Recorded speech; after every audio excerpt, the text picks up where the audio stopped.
Binabulaan na naman ni Presidential Communications Office Acting Secretary Jay Ruiz ang mga lumutang na espekulasyong papalitan o ililipat na siya sa pwesto. Sa ambos interview sa Malacanang, sinabi ni Ruiz na mananatili siya sa kanyang posisyon hanggat walang bagong direktiba mula kay Pangulong Ferdinand Marcos Jr.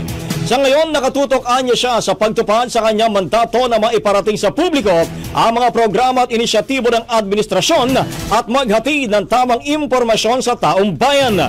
Nauna nang kumalat ang mga ulat na posibleng palitan o ilipat si Ruiz sa ibang tanggapan. Samantala, nag-leave of absence si Ruiz ngayong araw dahil sa masamang pakaramdam.